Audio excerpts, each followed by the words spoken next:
तोची संन्यासी पार्थागा परियेसी तोची भरवसे निशी योगीश्वरू। नमामि सद्गुरुं शांतं सच्चिदानंद विग्रहं पूर्णब्रह्म परानंद मीशम आळंदी वल्लभम। भगवंताच्या कृपेने सर्व साधू संतांच्या आशीर्वादाने पुण्यसलीला इंद्रायणी मातेच्या पावन तीरावर ठीक आहे संजीवन समाधिस्थ माऊलींच्या या पवित्र अशा अलंकापूर नगरीमध्ये वारकरी शिक्षण संस्था आणि आळंदी देवस्थान यांच्या माध्यमातून सुरू असलेली आपली नित्याची ज्ञानेश्वरी प्रवचन सेवा, प्रवचन सेवेकरता उपस्थित सर्व माऊली स्वरूप असणारे भाविक भक्त श्रोते सज्जन माता भगिनी सर्वांना वंदन करून आपण सर्वांनी मिळून ही ज्ञानेश्वरीची सेवा करायची आहे। 6व्या अध्यायाचा आपला विषय सुरू आहे आणि 6व्या अध्यायामध्ये पहिल्या श्लोकाचं चिंतन आपण करत आहोत। पहिल्या श्लोकामध्ये ज्ञानेश्वर भगवान श्रीकृष्ण परमात्म्यांनी खरा योगी कोण, खरा संन्यासी कोण त्याचं वर्णन केलं। भगवान परमात्मा सांगतात, कर्मफलाचा आश्रय टाकून जो विहित कर्म करतो तो खरा संन्यासी आहे, खरा योगी आहे। एखाद्या मनुष्याने अग्नीचा त्याग केलेला असेल, एखादा मनुष्य अक्रिय झालेला असेल म्हणजे शांत बसला, घरादाराचा त्याग केला। अग्नी शब्दाचा अर्थ उपनिषदामध्ये स्त्री असा सुद्धा केला आहे, पत्नीचा त्याग केला म्हणून केवळ तो संन्यासी होत नाही, शांत बसला म्हणून संन्यासी होत नाही, एकांतात गेला म्हणून तो संन्यासी होत नाही, होतच नाही असं नाही, काही असू शकतात आणि ते श्रेष्ठसुद्धा आहेत। काही ऋषी मुनी एकांतात जाऊन देवाचं ध्यान करतात, चिंतन करतात, ते श्रेष्ठच आहेत। किंबहुना संन्यासी ही देवाची विभूती सांगितली भगवंतानी। परंतु अंतःकरणामध्ये आसक्ती असेल आणि एखादा मनुष्य जर अग्नी सोडायला लागला, घरदाराचा त्याग करायला लागला, केवळ भगवत धारण करायला लागला, केवळ शांत बसायला लागला, तर भगवान परमात्मा म्हणतात तो संन्यासी नाही। कारण अंतःकरणामध्ये आसक्ती आहे। वरी भगवा झाला नामे, अंतरी वश केला कामे, त्याला म्हणू नये साधू, जगी विटंबना बाधू असं म्हटलेलं आहे। म्हणून भगवान परमात्म्याला जो संन्यासी आणि योगी अपेक्षित आहे तो अंतःकरणाचा संन्यासी अपेक्षित आहे। अंतःकरणावर सर्व काही आहे। बाह्य लक्षणं ही केवळ साधक असतात, पूरक असतात। म्हणून भगवान परमात्मा म्हणतात जो आतून खरा संन्यासी झाला, कर्मफलाच्या आश्रयाचा त्याने त्याग केला, तो कर्म सर्व काही करतोय, सर्व याचा अर्थ विहित कर्म करतोय, नित्यनैमित्तिक कर्म करतोय, पण करत असताना हा फलाची आसक्ती ठेवत नाही आणि कर्तृत्वाचा मद घेत नाही। म्हणजे ज्याच्यामुळे आपण बद्ध होऊ असं कर्म तो करत नाही। भगवंतानी उदाहरण दिलं, आपण ते उदाहरण पाहून आलो। भगवंतानी भूमीचं उदाहरण दिलं।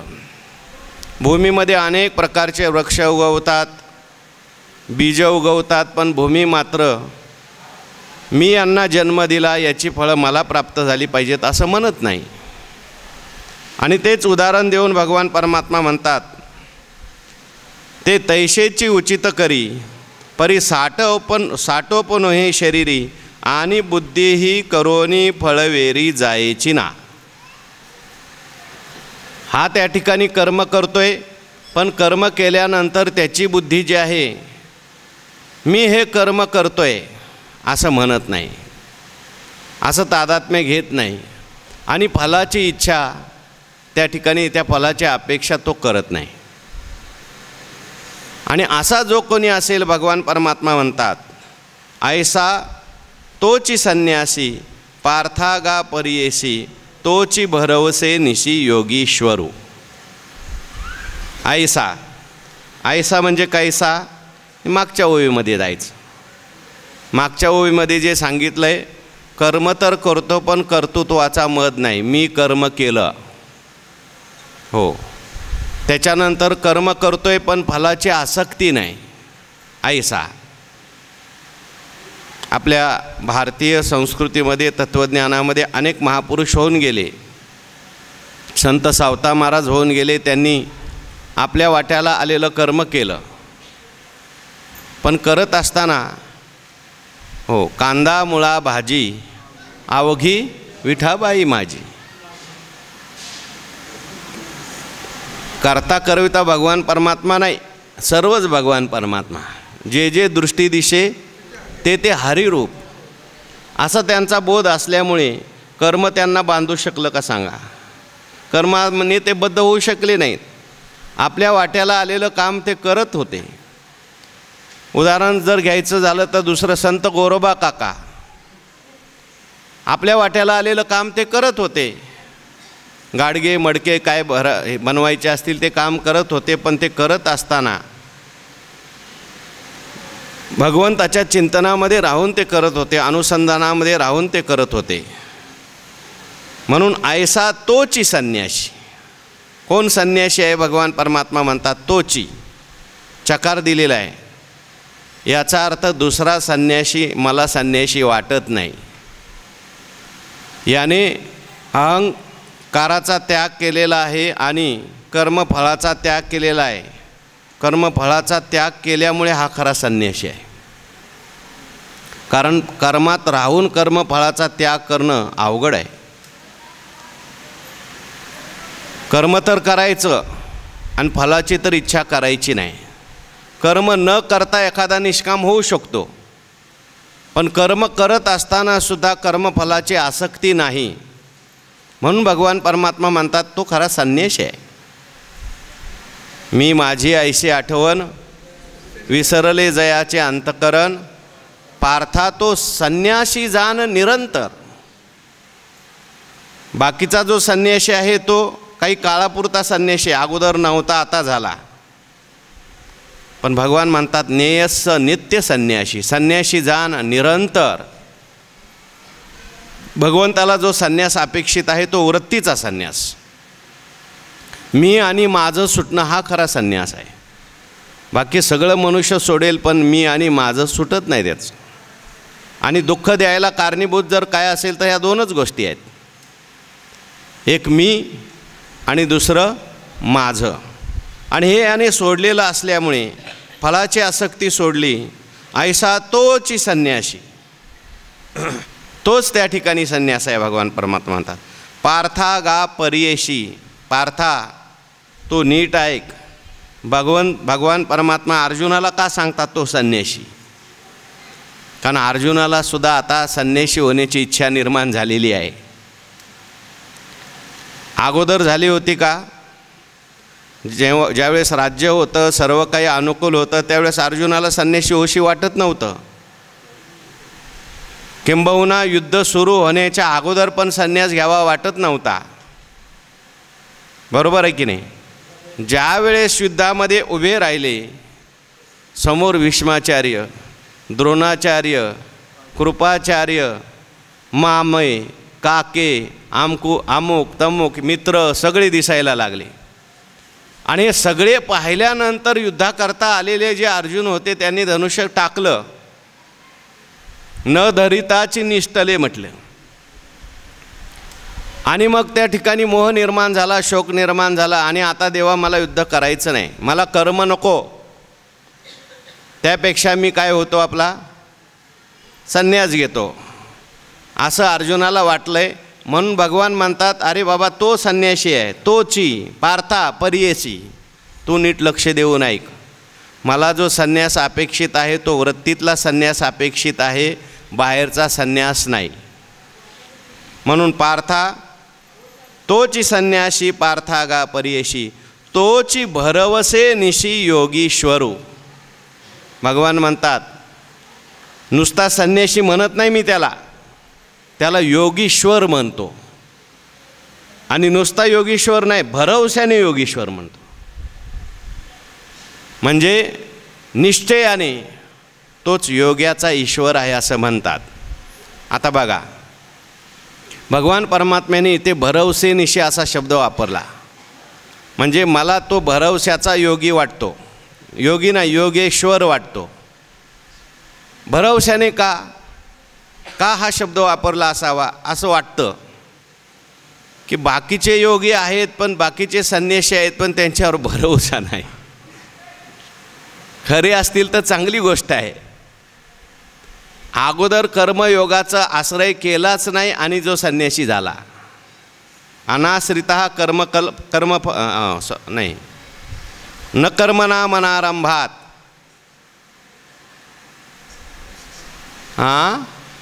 भगवान परमात्मा तिथे सांगतात, बाबा वाचोनी कर्मारंभ उचित, वाचोनी कर्मारंभ उचित. 5व्या अध्यायाच्या सुरुवातीला श्लोक आहे. हो, एखादा मनुष्य कर्मारंभ केलाच नाही आणि लगेच संन्यास घ्यायला लागला तर तो मनुष्य संन्यासी होऊ शकत नाही. त्याला नैष्कर्म्य अवस्था प्राप्त होऊ शकत नाही. नैष्कर्म्य अवस्था ज्याला प्राप्त करून घ्यायची त्याने पहिल्यांदा कर्मारंभ केला पाहिजे. आपल्या वाट्याला आलेलं विहित कर्म व्यवस्थित केलं पाहिजे. आणि तो जर करणार नसेल तर त्या ठिकाणी त्याला भगवान परमात्मा सांगतात तो संन्यासी होऊ शकत नाही. काय होई, वाचोनी कर्मारंभ उचित.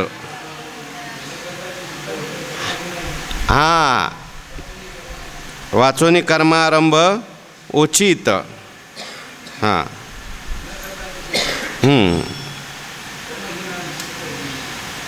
बरोबर आहे. संन्यासस्तु महाभाव दुःखम आप्तुम अयोगता योगयुक्तो मुनिर्ब्रह्म नचिरेनादि गच्छति. तिथे भगवान परमात्मा सांगतात. तेव्हा अगोदर जर केलं नाही, कर्म केलंच नाही तर चित्तशुद्धी होत नाही. आणि चित्तशुद्धी जर झाली नाही तर त्याला संन्याससुद्धा संन्यासाचा अधिकार प्राप्त होत नाही. पायरी पायरीने जावं लागतं. घरावर जायचं असेल तर आपल्याला शिडीने जावं लागेल. हो, म्हणून भगवान म्हणतात हा सोपान आहे, या सोपानाला माणसाने चुकू नये. एकदम म्हणला मी एकदम MAचाच अभ्यास करणार, पहिलीत जाणार नाही, दुसरीत जाणार नाही, तर शक्य होणार नाही. म्हणून भगवान परमात्मा या ठिकाणी सांगतात तो जो हा कर्मयोगी जो आहे हा भरवशाचा संन्यासी मला वाटतो. विश्वासाने याला मी संन्यासी म्हणतो. याला योगीश्वर असं म्हटलं. का याला योगीश्वर असं म्हटलं असावं असं वाटतं की भगवान परमात्मा याची विशेष स्तुती करतात. का याची विशेष स्तुती करतात? एकांतात जाऊन ध्यान करणं सोपं आहे. कर्म न करता कर्मफलाचा त्याग करणं सोपं आहे. पण कर्मामध्ये राहतो, हो, युद्धात गेलाच नाही आणि म्हटलं मला काही घाव लागला नाही, मला काही त्रास झाला नाही, सोपं आहे. पण जो युद्धात गेला आहे, लढला आहे, भरपूर युद्ध केलं आहे आणि तरी म्हणायला लागला नाही मला अजिबात घाव लागला नाही, मग घरी बसून घाव लागला नाही म्हणणारा श्रेष्ठ का युद्धात जाऊन आला आणि घाव लागला नाही म्हणणारा श्रेष्ठ? हो, दुःख जीवनामध्ये कधी आलंच नाही आणि म्हणतो मला दुःख झालंच नाही, मला दुःखाचं काही वाटतच नाही. याहीपेक्षा ज्याच्या जीवनामध्ये भरपूर दुःख आलेली आहेत, प्रसंग भरपूर आलेले आहेत, पण अशा प्रसंगामध्ये सुद्धा जो त्या ठिकाणी म्हणतो मग मेरू पासोनी थोरे देह दुःखाचे नि डोंगरे दाटी जो परी भारे चित्त न दटे शस्त्रेवरी तोडलिया देह आगी माझी पडलिया चित्त महासुखी पहुडलिया चेवोचिने. म्हणून भगवान परमात्मा त्याला योगीश्वर म्हणतात. कारण हा योगीश्वर जो आहे याने विक्षेपातच शांतीचा अभ्यास केलेला आहे. आपण पुन्हा पुन्हा चिंतन करत असतो. शांततेत केलेला शांततेचा अभ्यास विक्षेपात टिकेल की नाही सांगता येत नाही. पण ज्याने विक्षेपात राहून शांततेचा अभ्यास केला, हो, एकांतात जाऊन ज्ञानेश्वरी वाचणं वेगळं आणि लोकांतात ज्ञानेश्वरी वाचताना त्या ठिकाणी चित्त विचलित न होऊ देणं हे वेगळं. श्रेष्ठ कोण? एकांतात जो मन एकाग्र करतो तो श्रेष्ठ का लोकांतात राहून सुद्धा मन एकाग्र करतो तो श्रेष्ठ? हां, हो, बडबड चाललेलीच नाही. आणि तरीसुद्धा मन एकाग्र होतं आहे प्रवचनात, हा श्रेष्ठ. आणि बडबड चाललेली असतानासुद्धा ज्याचं मन प्रवचनात एकाग्र होतं आहे तो श्रेष्ठ. कोण श्रेष्ठ? अहो किती गोंधळ असला तरी ज्याचं मन एकाग्र होतं तो श्रेष्ठ. म्हणून भगवान परमात्मा इथे स्तुती करतायत, हा योगीश्वर आहे. आता याच्या व्यतिरिक्त भगवान परमात्म्याने हे सगळं अन्वयाने सांगितलं.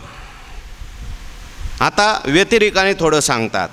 वाचून उचित कर्म प्रासंगिक, तया ते म्हणे हे सांडी न बद्धक, तरी टाको टाकी आणि कै एक मांडीची तो. भगवान परमात्मा म्हणता बघा, वाचून उचित कर्म प्रासंगिक, प्रासंगिक उचित कर्म वाचोनी, तया ते म्हणे हे सांडीन, हे बद्धक म्हणून तया ते म्हणे सांडीन, तरी टाको टाकी आणि एक मांडीची तो. या वाचून म्हणजे आपल्या वाट्याला आलेलं कर्म, विहित कर्म, कर्तृत्वाभिमान आणि फलासक्ती सोडून करणारा जो आहे तो योगीश्वर, तो संन्यासी. आता हे सोडून देणारा. वाचून, या वाचून असा अर्थ घ्या. उचित आणि प्रासंगिक हे जे कर्म आपल्या वाट्याला आलेलं आहे, हो, ते बद्धक आहे म्हणून जर एखादा म्हणायला लागला मी सोडून देईल. ज्ञानोबारायांनी महत्त्वाचे शब्द वापरलेत, शब्दाकडे लक्ष द्या. पहिल्यांदा म्हटलेले उचित आणि प्रासंगिक. माणसाने कर्म करायचं आहे, पण कोणतं कर्म करायचं आहे? कोणतंही कर्म करत बसायचं नाही. हो, काही लोक म्हणतात आम्ही कर्मयोगी आहे, आम्हाला ज्ञान सांगू नका, आम्हाला उपासना सांगू नका, बाकी काय सांगू नका, आम्ही कर्मयोगी आहे. काय काम करतो? काही करत बसतो. जे करायला नाही पाहिजे ते करतो, नाही त्या उचापत्या करत बसतो. त्याला उचित कर्म म्हणत नाहीत. म्हणून शब्दशास्त्राने वापरला आहे, निषिद्ध करायचं नाही, काम्य करायचं नाही, विहित करायचं. आणि ते विहित करूनसुद्धा ते उचित असलं पाहिजे. आता मला उचित काय, मला उचित काय याच्याकरता मी कोण हे ठरावं लागतं. मी जर त्या ठिकाणी मला स्वतःला मनुष्य समजत असेल तर माझं उचित कर्म काय? मनुष्यामध्ये सुद्धा मी ब्रह्मचारी आहे का, मी गृहस्थाश्रमी आहे का, मी वानप्रस्थ आहे का, का मी संन्यासी आहे? मी ब्रह्मचारी असेल तर माझं उचित काय कर्म? तुकाराम महाराज म्हणतात ब्रह्मचारी धर्म घोकावी अक्षरे, अक्षराची सेवा करा, अभ्यास करा. मी जर गृहस्थाश्रमी असलो तर माझं उचित कर्म काय? भिक्षा मागणं, बरोबर आहे नाही? जोडोनिया धन उत्तम व्यवहारे, उदास विचारे वेच करी, उत्तमची गती तो एक पावेल, उत्तम भोगील जीव खाणी. हां, मग असं प्रत्येकाचं उचित आहे. पुन्हा वर्णानुसार उचित कर्म काय? पत्नीचं उचित काय, पतीचं उचित काय, राजाचं उचित काय, प्रजेचं उचित काय, मित्राचं उचित काय, गुरुचं उचित काय, शिष्याचं उचित. लक्षात घ्या, आपल्या वाट्याला आलेलं कर्म माणसाने केलं पाहिजे. एखाद्या माणसाला जी जबाबदारी दिलेली आहे ती जबाबदारी त्याने केली पाहिजे. एखादी जर पत्नी असेल आणि पत्नीला जर उचित कर्म त्या ठिकाणी घरच्या लोकांचा स्वयंपाक करणं असेल आणि ती म्हणायला लागली नाही मी स्वयंपाक करायच्या वेळेस ते प्रवचनाला जाईल, तर शास्त्र सांगतं ते योग्य नाही. हां, तुम्ही पत्नी असाल तर, तुम्ही साधक असाल तुम्हाला सूट आहे, परंतु आपल्यावर आलेली जबाबदारी आहे. एखादा विद्यार्थी असेल त्याला उचित कर्म काय? अभ्यास करणं आहे. तो म्हणायला लागला नाही मी अभ्यास सोडील आणि प्रवचन ऐकायला जाईल, चालत नाही. तो साधक असेल तर तो प्रश्न निराळा आहे. शेतकरी असेल त्याचं उचित कर्म काय? योग्य वेळी योग्य काम करणं ते उचित आहे. आणि भगवान परमात्मा पुढे म्हणतात प्रासंगिक. काही कर्म जे असतात ते प्रासंगिक आहेत, प्रसंगाला अनुरूप बदलत असतात. अर्जुनाच्या पुढे आता प्रसंग कोणता निर्माण झालेला आहे? युद्धाचा आहे. त्यावेळेस अर्जुनाचं कर्म काय आहे? युद्ध करणं हे क्षत्रियाचं त्यावेळेसचं असलेलं कर्म आहे. प्रसंगानुसार प्रत्येकाची कर्म त्या ठिकाणी बदलत असतात. म्हणून भगवान परमात्मा म्हणतात जे उचित आहे आणि प्रासंगिक आहे. पण बऱ्याच वेळेला उचित असतं, प्रासंगिक असतं, पण त्याच्यात कष्ट भरपूर असतात.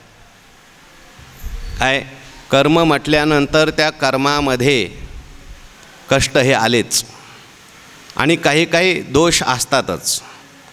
भगवान परमात्मा म्हणतात धूमेना व्रियते वह्नी यथादर्शो मलेनच. तिथं काम क्रोधासाठी म्हटलेलं आहे. किंवा भगवान परमात्माने आणखीन एका ठिकाणी म्हटलं आहे की सर्वारंभाही दोषेन धूमे नाग्नी रिवाव्रताः. जेवढी काही कर्म असतील त्या कर्मामध्ये काही ना काही दोष असतातच, काही ना काही क्लेश असतातच, कष्ट असतातच.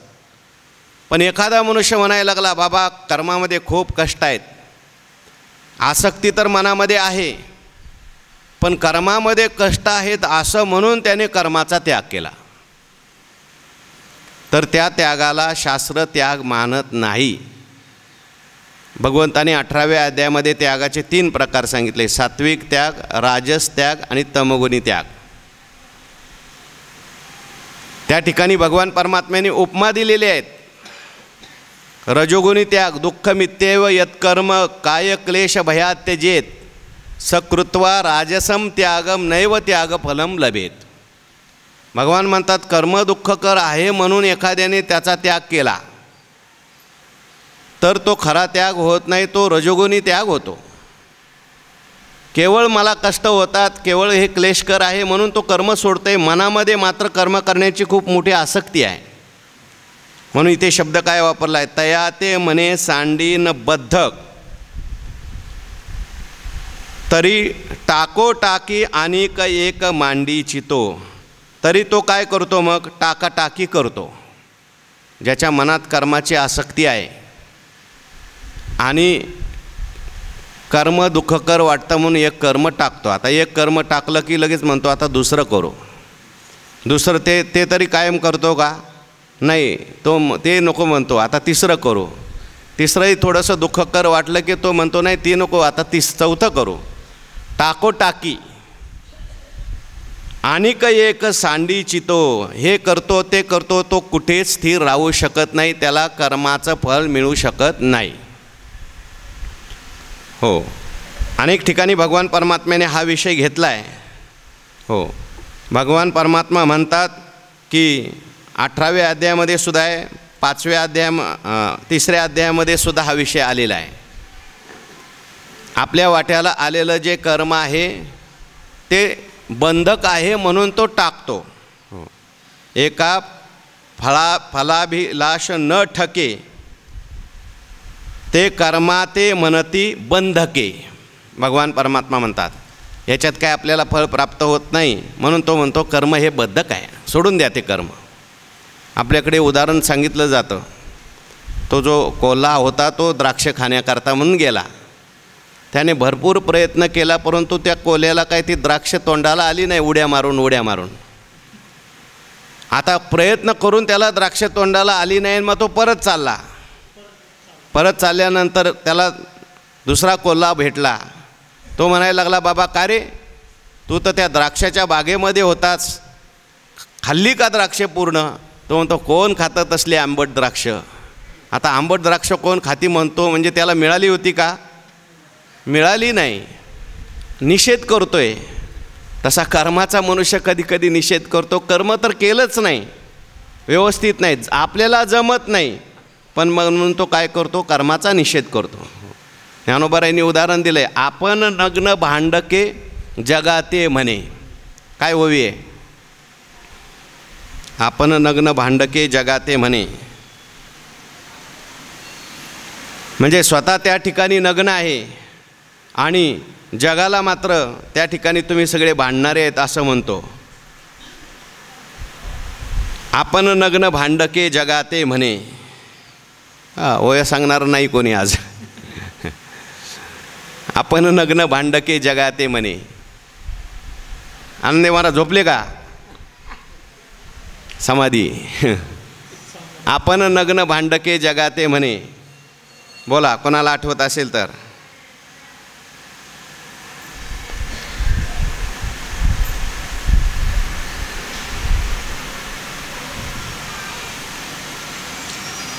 ज्ञानोबारायांनी त्या ठिकाणी वर्णन केलं आहे. हो, म्हणजे स्वतः त्या ठिकाणी नग्न आहे, पण त्या ठिकाणी दुसऱ्याला भांडके म्हणतो. किंवा आणखीन एक उदाहरण दिलं ज्ञानेश्वर महाराजांनी. एखाद्याला कोड झालेला आहे, जखम झालेली आहे आणि त्याच्यावर येऊन माशा बसतात, तो त्या माशावर रागवतो. आता माशावर रागवायचं काय कारण आहे? माशा येणारच आहे. जिथं त्यांना ते रक्त दिसलं, जिथे जखम दिसली, तिथे ते येणारच आहेत. म्हणून कर्मावर रुसू नये. ज्ञानोबारायांनी उदाहरण दिलं आहे, शिळा का शिदोरिया.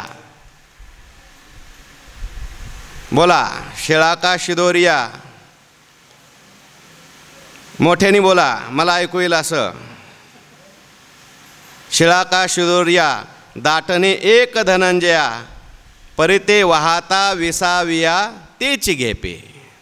शिळा असेल, सांगितली एका माणसाला शिक्षा, तुला त्या ठिकाणी 50 किलोचं ओझं घेऊन 50 किलोमीटर चालायचं आहे.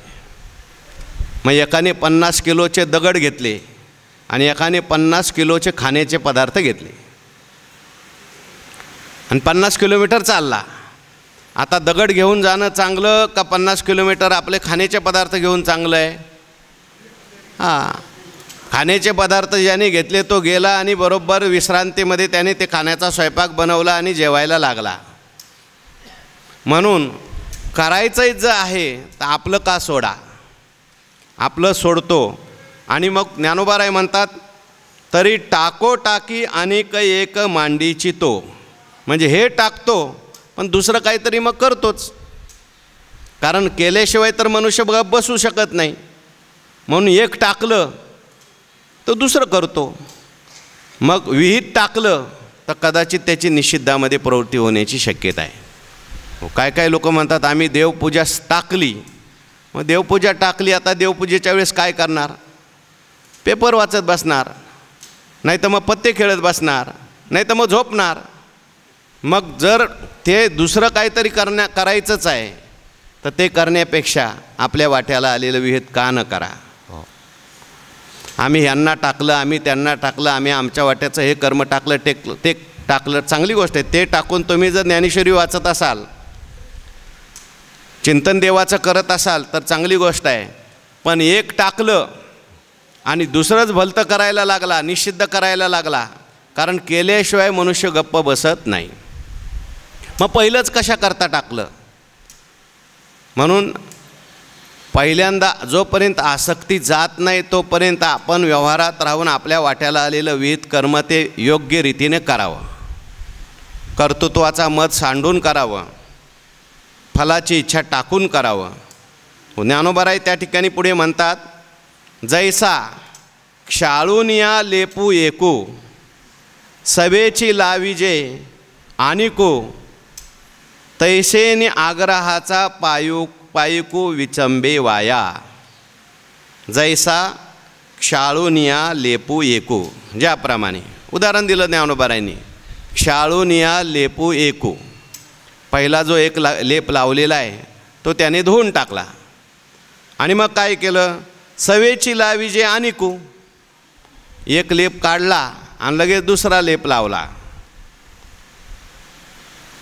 तैसेने आग्रहाचा पायकू विचंबे वाया. त्याप्रमाणे उचित कर्म त्याग करून दुसरे कर्म करणारा आग्रही मनुष्य जो आहे त्याला त्या ठिकाणी त्या कर्माचं फळ मिळत नाही, विनाकारण त्याच्याकडून श्रम होतात. लेप आता दिवाळी जवळ आलेली आहे, दिवाळीमध्ये अंगाला लेप लावतात. काय म्हणतात त्याला?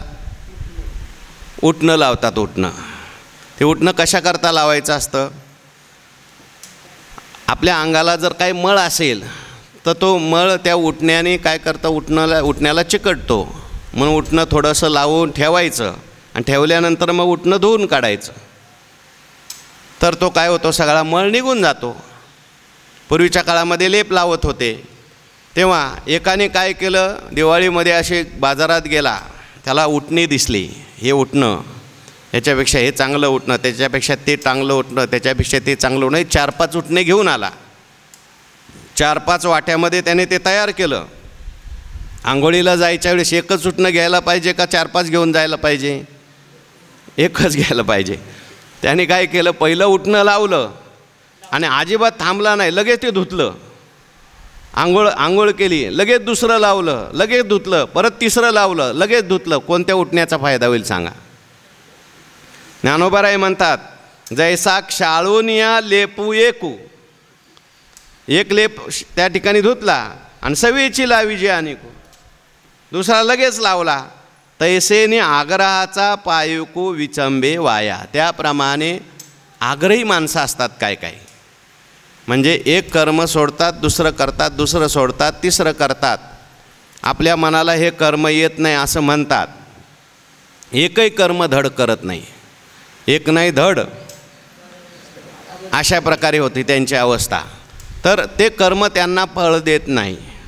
बघा, म्हणून आपल्या वाट्याला जे काही कर्म आलेलं असेल ते माणसाने एक कर्म व्यवस्थित करावं. बऱ्याच लोकांना धरसोड करायची फार सवय असते. हे करायचं, थोडं सोडून द्यायचं, दुसरं करायचं, ते सोडून द्यायचं, तिसरं करायचं, ते सोडून द्यायचं. कोणत्याही कार्यामध्ये कर्मामध्ये त्याला प्रावीण्य प्राप्त होत नाही, कोणतंही कर्म त्याला व्यवस्थित जमत नाही. म्हणून ज्ञानोबाराय म्हणतात, हा मनुष्य आग्रही मनुष्य आहे. माणसाने आग्रही नसावं, चांगल्या कार्याकरता आग्रही असावं, पण नको तिथं माणसाचा आग्रह काही कामाचा नाही. हो, आपण त्या ठिकाणी मागे ओवी म्हणून गेलो, ऐसे आई करू म्हणती तया न करी म्हणती तयाचा आग्रह हो चिवरे. हो, काल का परवाच ओवी आपण म्हणून गेलो, ऐशाई नको म्हणती तयाचा आग्रह चिवरे. देहाचे या गावा आलिया, जन्म मृत्यूच्या सोहळिया, ना म्हणो नये धनंजया जिया परी. ती नाही, दुसरी होई, ऐसे आई करू म्हणती तयाचा आग्रह चिवरे. संग जव प्रकृतीचा तव त्यागून घडे कर्माचा. वा, ऐसे आई करू म्हणती तयाचा आग्रह चिवरे.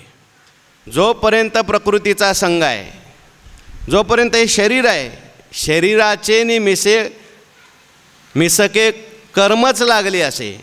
आपल्या पाठीला शरीराच्या निमित्ताने कर्मच लागलेलं आहे. म्हणून हे शरीर आहे तोपर्यंत ज्ञानोबारायांनी उदाहरण दिलं, हातपाय बांधले आणि रथात टाकला माणसाला, गाडीत बसवला आणि तो म्हणायला लागला आता मी जाणार नाही. शक्य आहे का? अहो, गाडीत तुम्ही बसला, हातपाय बांधून बसला, तुम्ही जाणारच. तसं आपल्या वाट्याला आलेलं हे कर्म आपण केलं पाहिजे. आग्रह नसावा, मला हेच पाहिजे, मला तेच पाहिजे, मला हे नको आता मी दुसरं करणार, दुसरं नको आता तिसरं करणार.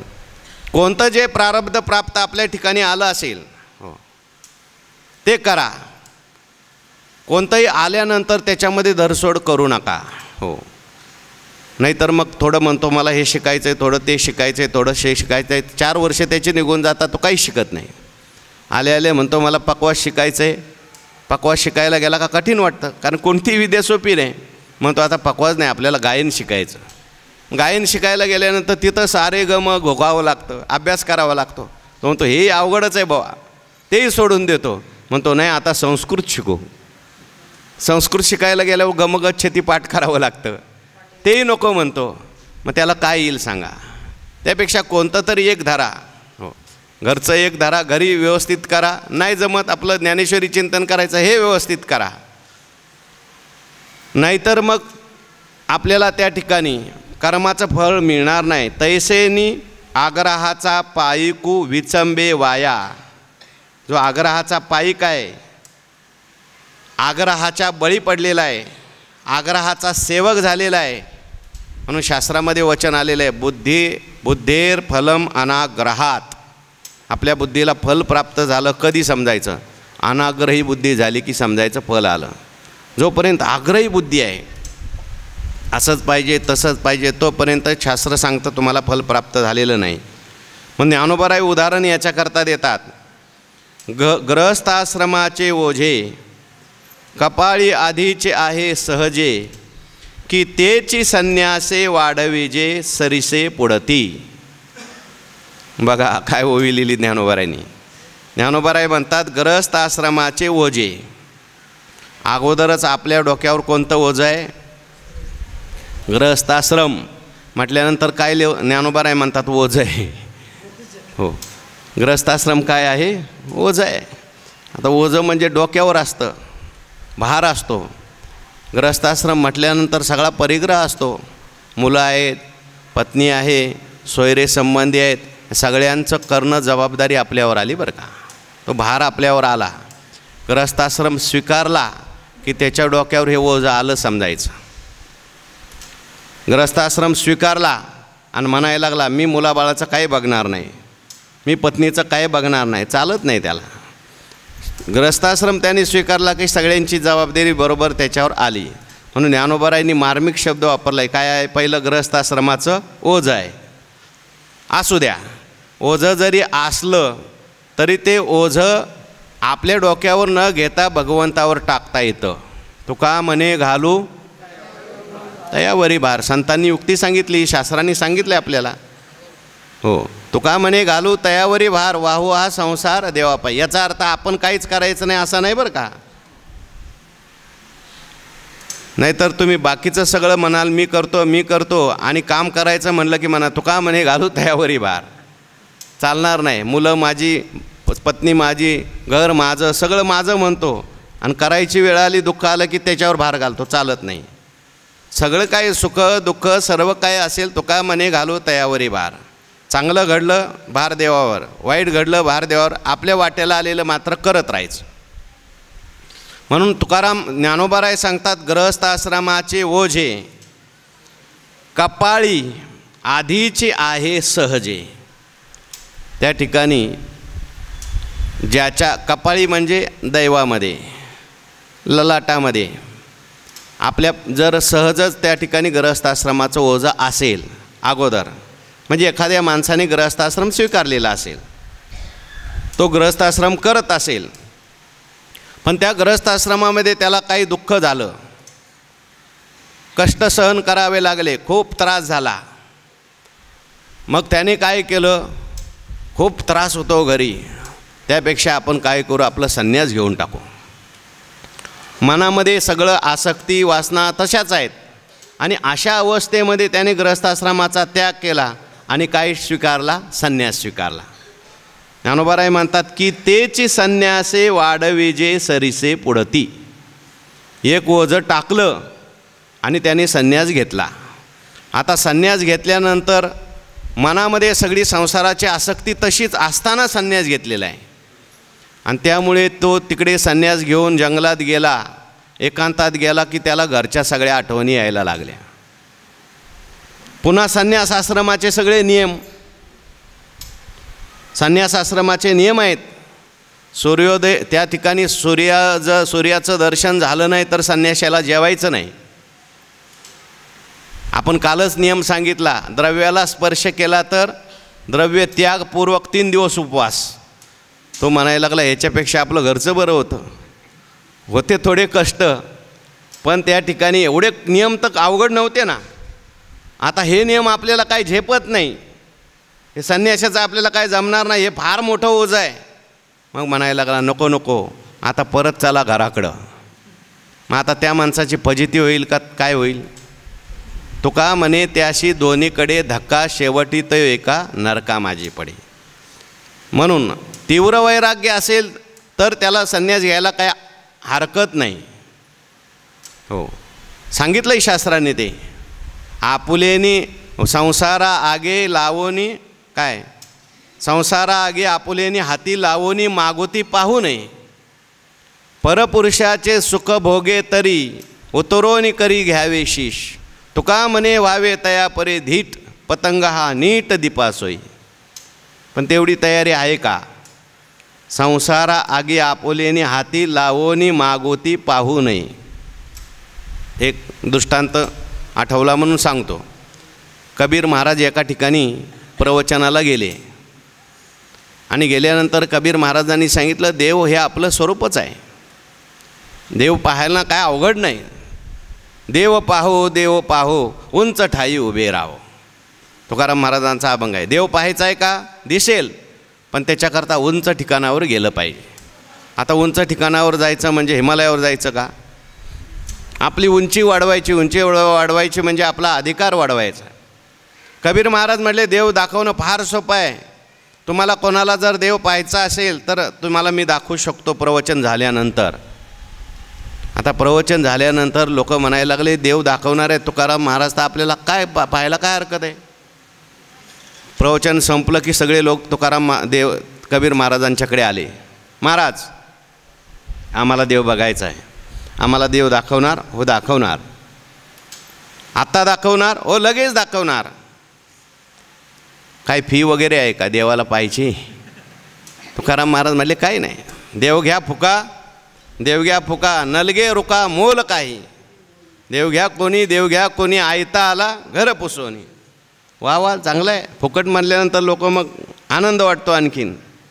बाकीच्या ठिकाणी खर्च करतील पण अशा देवाच्या ठिकाणी फुकट पाहिजे असं वाटतं. काय हरकत नाही. आम्हाला देव दाखवणार. हो दाखवणार. फुकट दाखवणार. हो. तुका आता दाखवा लगेच. कबीर महाराज म्हणले लगेच नाही दाखवणार, म्हणजे माझ्या मागे तुम्हाला यावं लागेल. देव पाहो उंच ठाई. उंच जायचं आहे. शेजारी ती टेकडी दिसते का तिथे जायचं आहे. लोकांना असं वाटलं कबीर महाराजांनी देवाला तिथं बोलून ठेवलेलं असलं पाहिजे आणि आपल्याला घेऊन तिथे देव दाखवणार असले पाहिजेत. सगळे लोक जमा झाले. कबीर महाराज चालायचं का देव बघायला. हो चालायचं. डोंगराच्या पायथ्याशी सगळे जमा झाले. कबीर महाराज म्हणले जायचं आहे आपल्याला, पण एक आट आहे म्हणले. काय आट आहे. अशी आट आहे आपल्याला वर जात असताना प्रत्येकाच्या हातामध्ये मशाल पाहिजे.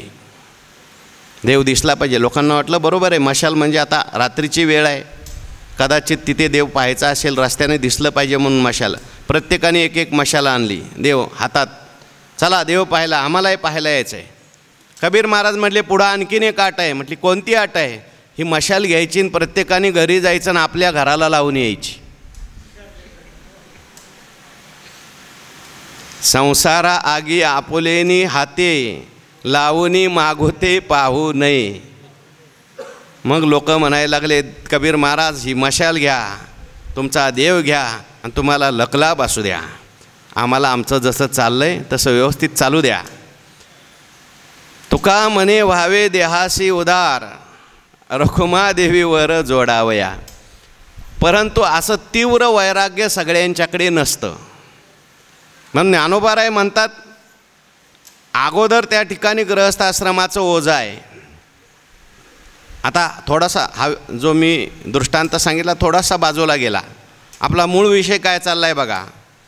मूळ विषय हा चाललेला आहे. ज्ञानोबाराय म्हणतात की आधी गृहस्थाश्रमाचे ओझे कपाळी आधीचे आहे सहजे, की तेची संन्यासे वाढविजे सरिसे पुढती.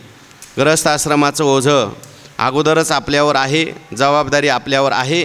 म्हणजे जो गृहस्थ मनुष्य आहे त्या माणसाने जोपर्यंत आपला गृहस्थाश्रम व्यवस्थित होत नाही किंवा जोपर्यंत आपल्याला पूर्ण वैराग्य प्राप्त होत नाही तोपर्यंत संन्यास घेऊ नये. तीव्र वैराग्य जोपर्यंत प्राप्त होत नाही तोपर्यंत. वैराग्य प्राप्त झालं नाही आणि संन्यास घेतला तर काय होईल. संन्यासाचं कामही तेही ओझं वाटायला लागेल आणि हे पहिलं ओझं का सोडलं असं वाटायला लागेल. सोडल्यानंतर असं नाही वाटलं पाहिजे आपण उगाच सोडलं, नाही तर मग ते आणखीन ओझं होऊन जातं. म्हणून ज्ञानोबारायांनी संन्यासाला ही ओझं म्हटलं आहे, वाढवी जे म्हटलं आहे. पहिलं ओझं तरी कमी आहे पण ते वाढवलेलं ओझं आहे असं संन्यासाला ज्ञानोबाराय म्हणतात. आसक्ती अंतःकरणात असेल तर, तीव्र वैराग्य असेल तर, खरं वैराग्य असेल, तीव्र जर आसक्ती सुटलेली असेल तर संन्यासाला दोष नाही, तो आश्रम आहे. म्हणून ज्ञानोबाराय म्हणतात कारण तो सुद्धा एक प्रकारचा अहंकारच आहे. परमात्मा स्वरूपामध्ये वास्तविक पाहता मी आणि माझं हे बाधक आहे. हो, पहिल्यांदा मी देह आहे म्हणत होता, नंतर मी ब्रह्म आहे म्हणायला लागला. मी देह आहे जशी वृत्ती बाधक आहे तशीच मी ब्रह्म आहे अशी वृत्ती बाधक होते. पहिल्यांदा मी अज्ञानी आहे याचं दुःख होतं आणि नंतर अभिमान काय निर्माण झाला, मी ज्ञानी. आता दोन्ही अभिमान सारखेच आहेत. म्हणून ज्ञानोबाराय म्हणतात पहिलं जसं ओझं आहे तसं संन्यास आहे. मी संन्यासी हे सुद्धा ओझंच आहे. मग एक ओझं टाकायचं आणि दुसरं ओझं का घ्यायचं. ज्ञानोबारायांनी याच्याकरता 2-3 उदाहरणं सुंदर दिलेली आहेत बरं का. ज्ञानोबारायांनी त्याच्याकरता उदाहरणं दिलेत. कोणाला ओवी आठवली तर सांगा. ज्ञानोबाराय म्हणतात, अकुळश्री दांड्याचे निघाये, परघर रिघाली साहे, तरी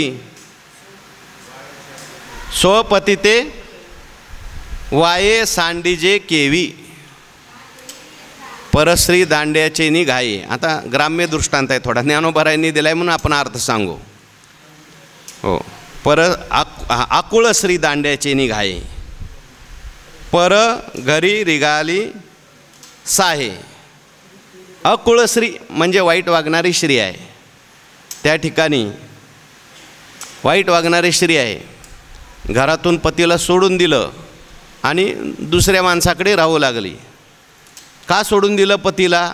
पती मारत होता, पण मारत होता किंवा भांडत होता, मारत नव्हता, भांडत होता. आणि कधी मारलं तर एखादी थोबाटीत मारत होता. पण दुसऱ्याकडे गेली. आता तो दुर्जनच मनुष्य होता, तो दांड्याची निघाय, तो दांड्याने मारत होता. मग तो जर दांड्याने मारतो तर घरची चापट काय बरी नाही का, ज्ञानेश्वर महाराज म्हणतात. आणखीन एक उदाहरण दिलं ज्ञानोबारायांनी अशाच पद्धतीचं. काय? हां, नाही नाही नाही, ती नाही, ती नाही. हां, तीच होई, बरोबर आहे. हो तानाजी. परी धर्मपत्नी धांगडी, पोषिता जरी, हां, परी धर्मपत्नी धांगडी, हां हां, पोषिता जरी नाही, एकी वाडी आहे. पोषिता जरी एकी वाडी, तरी का अपरवडी आणावी अंगा. म्हणजे धर्मपत्नी आहे, चांगली आहे, धांगडी म्हटलेलं आहे. पण ती धांगडी असल्यामुळे चांगली धष्टपुष्ट आहे. धष्टपुष्ट असल्यामुळे ती पत्नी जी आहे त्याला पोसता पोसता नाकी नऊ यायची. स्वतःच गरीब परिस्थिती होती, स्वतःच नीट भागत नव्हतं. पुन्हा पत्नी आली, दोघांचं कसं तरी भागत होतं. पण याने ती पत्नी असताना दुसरी आणली आणखीन. तरी का अपरवडी आणावी अंगा. कशा करता करायचं? तसं आपला स्वधर्म आहे. आपल्याबरोबर असतानासुद्धा माणसाने आपला स्वधर्म सोडायचा आणि दुसऱ्याचा धर्म का स्वीकारायचा? आपलं कर्म स्वीकारायचं आणि जे आपल्याला जमत नाही ते का स्वीकारायचं? गृहस्थाश्रम टाकायचा आणि संन्यासाचं ओझं का घ्यायचं, असं म्हणतात ज्ञानोबाराय. म्हणून अग्निसेवा न सांडिता, कर्माची रेखा नोलांडिता, आहे योगसुख स्वभावता आपण पाची. ज्ञानोबाराय म्हणतात म्हणून. का म्हणून? अगोदरचं एक ओझं सोडलं आणि दुसरं ओझं घेतलं आणि ते ओझं वाटलं नाही पाहिजे. ओझं वाटत नसेल तर ते ठीक आहे, पण हे ओझं वाटतंय म्हणून तेही सोडलं, मग तिसरं घ्यायला लागला, तेही ओझं वाटायला लागलं. असं होऊ नये म्हणून त्यापेक्षा अग्निसेवा न सांडिता, ग्रस्थाश्रमामध्येच राहून आपल्या वाट्याला आलेलं आहे ते कर्म करून, कर्माची रेखा नोलांडिता, शास्त्राने जे काही कर्माच्या रेषा मर्यादा सांगितल्या त्या न ओलांडता, आहे योगसुख स्वभावता आपण पाची. योगसुख जे आहे ते स्वभावताच आहे आणि आपण पाचे आहे म्हणजे योगसुख आपल्या जवळच आहे. ते आपलंच योगसुख आपल्याला घेता आलं पाहिजे. पण हे करत असताना कुठल्याही प्रकारचा आपल्या अनाधिकारातलं कर्म करण्याची गरज नाही. म्हणून अग्निसेवा न सांडिता, ग्रस्थाश्रमी जो मनुष्य आहे त्याला शास्त्राने अग्निसेवा करायला सांगितलेले. 3ऱ्या अध्यायाचा विचार करताना आपण हे सगळे विषय सांगून आलो आहे. 5 यज्ञ सांगितले. किंवा ज्ञानोबारायसुद्धा म्हणतात अग्निमुखी हवन, न करील देवता पूजन, प्राप्त वेळे भोजन ब्राह्मणाचे. हो, गृहस्थाश्रम म्हटल्यानंतर त्याला अग्नीची सेवा सांगितलेली आहे. पूर्वीच्या काळी अग्निहोत्र होतं आणि त्या अग्निहोत्रामध्ये हे सगळे 5 यज्ञ येत होते. हो, पितृयज्ञ, भूतयज्ञ, देवयज्ञ, त्याच्यानंतर ब्रह्मयज्ञ आणि कोणता राहिला? भूतयज्ञ, पितृयज्ञ, देवयज्ञ, ब्रह्मयज्ञ आणि मनुष्ययज्ञ. देवयज्ञामध्ये देवपूजा वगैरे आली, पितृयज्ञामध्ये श्राद्धादी कार्य आली, त्याच्यामध्ये आईवडिलाची सेवा आली, गुरूंची सेवा आली, घरातले ज्येष्ठ आले त्यांची सगळ्यांची सेवा आली. मनुष्ययज्ञामध्ये अतिथीची सेवा आली. भूतयज्ञामध्ये पशु पक्षी जे असतील त्यांची सगळ्यांची सेवा आली. अशा प्रकारचे 5 यज्ञ जे आहेत आणि अग्नीची सेवा आहे, त्या ठिकाणी अग्निसेवा न सांडिता, आपल्या वाट्याला आलेल्या अग्नीची सेवा जी आहे ती न सोडता आणि कर्माची रेखा नोलांडिता, आपल्या वाट्याला आलेलं जे काही कर्म असेल ते सोडायची काही गरज नाही, त्याची मर्यादा सोडायची गरज नाही. विधी काय कुळधर्म चाळी, विधिनिषेध पाळी, मग तुझं सुखे सरळी दिधली असे. ब्रह्मदेव सांगतात, तुम्हावर्ण विशेषे आम्ही हा स्वधर्म विहिला असे, या ते उपासा मग आपैसे पुरती काम. हो, तुम्हाला वर्ण आश्रमानुसार आम्ही जे काय ब्रह्मदेवानी कथा सांगितली ना, ब्रह्मदेवानी सांगितलेली कथा भगवान परमात्म्याने सांगितली. ब्रह्मदेवाने यज्ञ निर्माण केला, प्रत्येकाचं कर्म निर्माण केलं आणि प्रजेने त्यावेळेस विनंती केली, देवा आम्हाला जन्माला घातला, आम्हाला आश्रय काय?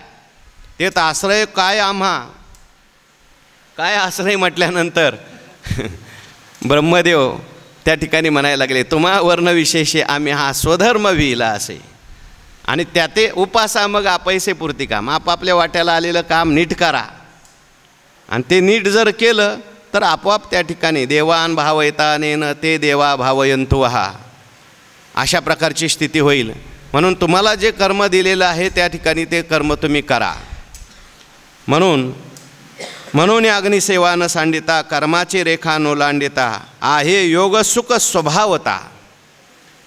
आपल्या वाट्याला आलेलं कर्म करत असताना गृहस्थाश्रमामध्ये राहूनच कर्तृत्वाचा मद नाही, फलाची आसक्ती नाही, असं करून जर कर्म केलं तर ते कर्म करता करताच मनुष्याला काय प्राप्त होतं? योगसुख प्राप्त होतं.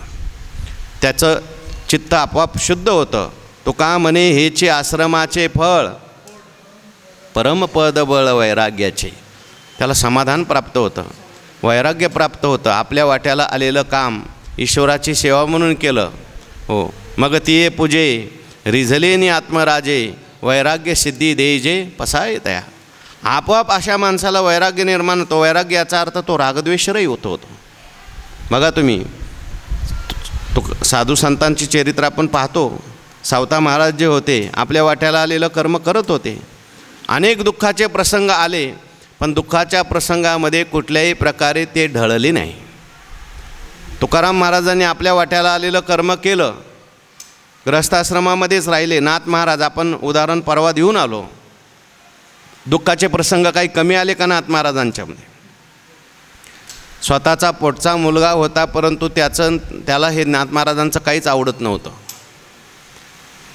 तो म्हणायचा, तुम्ही संस्कृतमध्ये सांगा, मराठीत काही बोलू नका. नाथ महाराज हे होते संतांचं अंतःकरण, किंवा दुसऱ्याच्या घरी जेवायला जाऊ नका. आणि ते त्याला पटलं नाही, त्यामुळे तो काशीला निघून गेला. असं असताना सुद्धा नाथ महाराज त्याला आणण्याकरता म्हणून काशीला गेले. काशीला गेल्यानंतर नाथ महाराजांना तिथे त्या हरिपंडितांनी सगळ्या लोकांना सांगितलं, माझे वडील आहेत पण प्राकृतात ग्रंथ लिहितात, मराठी भाषेत ग्रंथ लिहितात, तत्त्वज्ञान सांगतात. तिथल्या लोकांनी नाथ महाराजांना त्या ठिकाणी विचारणा केली, का हो स्वतःला तुम्ही संत समजता आणि खुशाल प्राकृतात ग्रंथ लिहिता? तेव्हा नाथ महाराज म्हटले, का हो संस्कृत भाषा देवापासून झाली आणि प्राकृत काय चोरापासून झाली का? म्हणे व्रथा हे असो हे अभिमान बोली. कशाला तुम्ही अभिमान? ज्या भाषेमध्ये देवाचं नाव येईल ती भाषा श्रेष्ठ आहे. म्हणून तुम्ही असा काही, माझा जरी प्राकृतात ग्रंथ असला तरी हा कमी दर्जाचा नाही. नाही म्हटले, हा ग्रंथ आम्ही तुमचाच तेव्हा श्रेष्ठ मानू ज्यावेळेस गंगा माता याचा स्वीकार केला. गंगेत बुडवू. एक नाथ भागवत होतं, ते गंगेत बुडवण्याचा प्रयत्न केला, पण गंगा मातेने त्याचा स्वीकार केला. गंगा माता हातात ग्रंथ घेऊन बाहेर आल्या. म्हटले, हा बुडवण्यासारखा ग्रंथ नाही, श्रेष्ठ ग्रंथ आहे. सांगायचं तात्पर्य काय? नाथ महाराजांनी हे सगळं केलं. अग्निसेवा न सांडता, आहे की नाही, कर्माची रेखा न ओलांडता, आहे योग सुख स्वभावता आपणापाची. आपल्याजवळच असलेलं योगसुख आपल्याला प्राप्त होतं, अंतःकरण शुद्ध होतं, रागद्वेष रहित होतं. आणि म्हणून भगवान परमात्मा सांगतात, यम संन्यासमिती प्राहुर योगम तम विधी पांडव नै संन्यस्त संकल्पो योगी भवती कश्चन. ज्याला संन्यास म्हणतात ना त्यालाच योग असं म्हणतात. आणि संकल्पाचा त्याग केल्याशिवाय कोणी संन्यासी होऊ शकत नाही. हा विचार भगवान आपल्याला सांगणार आहेत. आपण उद्याच्या प्रवचनामध्ये तो पाहू. पुंडलिक